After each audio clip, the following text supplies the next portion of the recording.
Welcome to another Fantasy Goodfellas video where we talk about the top 15 tight end rankings for week 3. You ready? Those Fantasy Goodfellas. Boom, boom, boom. Rolling on the field. Those Fantasy Goodfellas. All right, we are going to go ahead and discuss week 3 tight end rankings. And what we're going to do in this video is we're going to show you some rankings from some people, some predictions, and then we're going to kind of show you some stats, how they played out on their team, and hopefully this will help you with your own lineups. All right, let's get started. At number 1, we have Travis Kelce, home versus Chicago. And last week, Kelce came back and he got into the end zone. He had 26 receiving yards. Now, of course, this is the number 1 combo in all of football is Mahomes to Kelce. And if you look at the team stats, there's 2 TDs, one to Travis Kelce and the other one to Sky Moore. So we hope that that will continue this week. But he only had 26 receiving yards. That might not cut it. He was ranked 4th last week. At number 2, we have Mark Andrews, home versus the Indianapolis Colts. Now, Mark Andrews had a pretty good game. He was the 3rd best tight end in week 2. He had 45 receiving yards and 1 receiving touchdown. Likely also saw a catch and a target. But the only thing that I'm concerned about is Lamar Jackson is definitely spreading the ball around. Not getting a lot of yards, but he's definitely spreading the ball around. If that continues, I don't see Mark Andrews being the 2nd best tight end this week. So be careful on that matchup. Number 3, TJ Hawkinson will be home versus the Los Angeles Chargers. Now, Hawkinson had an incredible week 2. He had 2 receiving touchdowns for 66 yards. If he does that again, obviously he'll be the best tight end. But let's just take a look, because when it comes to tight ends, if you get into the end zone, that means you're going to be high on that ranking. So let's just take a look at what's going on. You know, this is a team that sees just Jefferson, Addison, and I think they just added Cam Akers. That's a lot of targets. So I doubt that Hawkinson's going to be the 3rd best tight end this week. It's just my opinion. Please set your own lineups and be on the lookout for that. But now they have more weapons than Cam Akers. Number 4, George Kittle will be home versus the New York Giants. Now, again, if you're looking to set lineups, you know, these are your top guys. You're rolling with them anyway. So if they're in a 16-team league, these are all the top guys. But look, George Kittle had 30 receiving yards, and he was the 30th ranked tight end in week 2. That's not going to cut it for this week. He needs to get into the end zone to see those rankings. If he doesn't, he's out. Now, the 5th ranked tight end for this week is Darren Waller at the San Francisco 49ers. Now, the Giants had a great game. It was a bounce-back game. And look, Waller had 76 receiving yards. Now, the only thing, again, is Daniel Jones had 321 yards. He's got a lot of weapons. Look at that. He's got 5 receivers, 1 tight end that he's throwing to, and a running back. That's 8 receivers. It's going to be hard for Waller to see that much usage, in my opinion, especially with a good defense in San Francisco. At number 6, you have Evan Ingram will be home versus the Texans. If you look at Ingram, again, if you don't look at a lot of these games and you're not watching or paying attention and do a lot of stats, you wouldn't know what's going on. So right here I see 6 catches on 8 targets, 57 yards. He was the 12th ranked tight end in stats last week. But Trevor Lawrence, they had an off game, and that's not a lot of usage.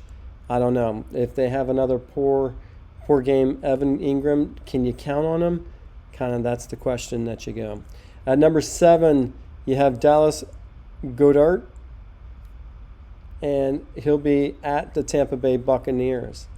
Now, again, this is another team that sees a lot of targets. And, if you look here and you look and say, wow, not a lot of us are going to have 2 tight ends on our roster, but right here he had 6 catches for 22 yards. He's going against Tampa. Jalen Hurts tends to run it, and if he's going to run it close to the goal line, Dallas is not going to receive a touchdown. I think that continues again this week. You got too many weapons, and when you're close, Jalen Hurts can run it in. At number 8, you got Kyle Pitts will be at the Detroit Lions. I expect this to be kind of a good game. But here, Kyle Pitts, let's look at week 1. He had 44 receiving yards. Week 2, he had 15 receiving yards.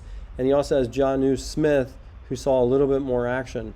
I don't know. I think there's a little competition between those 2 tight ends. If you don't put Pitts out there as a receiver, he might not get what you're looking for in a tight end. He's questionable in my opinion.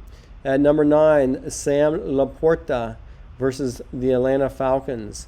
If you look here again, this is you're getting some targets and you're getting some yards. He's in that Detroit Lions with Jared Goff, and if he can continue this, he's going to be open. And I just think that's what happens when you have a good quarterback. You're going to be spreading the ball, getting it downfield. So I expect LaPorta to do well this week. Number 10, you got Taysom Hill at Green Bay. I saw Taysom Hill running a lot, and that kind of, this is what he had 75 rushing yards, and he had -1 receiving yards. So he kind of wasn't even ranked. That's a little worrisome. It really depends on how you're going to use him. But if you look at this, Derek Carr, he's 36 passes last week, and only 1 catch for Taysom Hill. If they don't include him in the running game, it's going to be a long day. And fantasy owners, it's a hit or miss with Taysom Hill. At number 11, David Njoku, home versus Tennessee Titans.